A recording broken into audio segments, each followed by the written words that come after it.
এভারকেয়ার হাসপাতালের সামনে থেকে যোগ দিচ্ছেন সহকর্মী সুলতান মাহমুদ আরিফ। আরিফ, চিকিৎসকরা যেমনটা জানিয়েছেন তার শারীরিক অবস্থা আসলে তেমন একটা উন্নতি হয়নি। এই অবস্থা উন্নত চিকিৎসার জন্য বিদেশ নেওয়াও হয়তো সম্ভব হচ্ছে না। পরিবার কি বলছে?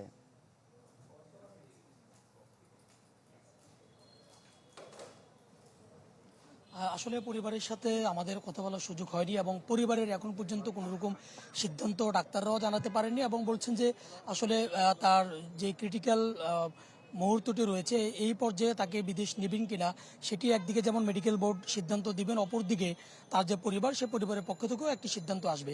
কিছুক্ষণ আগেই ঢাকা মেডিকেলের আবাসিক বিভাগের যে চিকিৎসক ডাক্তার আব্দুল আহাদ তিনি এখানে যে মেডিকেল টিম গঠন করা হয়েছে তাদের যে তথ্য উপাত্ত সেগুলো নিয়ে তিনি সংগ্রহ করেছেন এবং এসে কিছুক্ষণ আগে তিনি এখানে ব্রিফ করেছেন এবং ওসমান হাদি ডিজাইন, এলিগেন্স, বিউটি, সেরা পণ্য সবার জন্য। জেভিকো। দুবারে গুলিবিদ্ধ হওয়ার পর ঢাকা মেডিকেল থেকে এভারকেয়ার হসপিটালে আনা হয়েছে।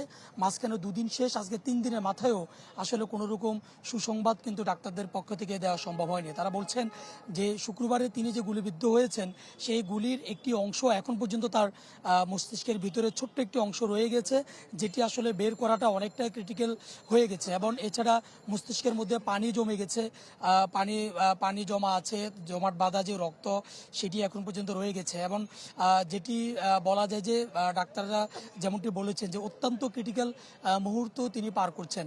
এই অবস্থায় তার যে আরেকটি সার্জারি করার বিষয়টিও আসলে সিদ্ধান্ত ডাক্তাররা এখন নিতে পারছেন না। তারা বলছেন যে আপাতত এমন একটি পরিস্থিতিতে গিয়ে পৌঁছেছে যে আরেকটি সার্জারি পরে বিষয়টিকে পানি বের করা কিংবা যে গুলির ছোট্ট একটি অংশ ভিতরে এখন পর্যন্ত রয়ে যাওয়া এটি বের করার মতো পরিস্থিতিও কিন্তু নেই এবং বলা হচ্ছে তার মস্তিষ্কের ভিতরে যে মগজ সেটি তার যে পাশ দিয়ে গুলি বের করা হয়েছে সেদিকে অনেকটা দেবে গেছে এমনটিও বলা হচ্ছে।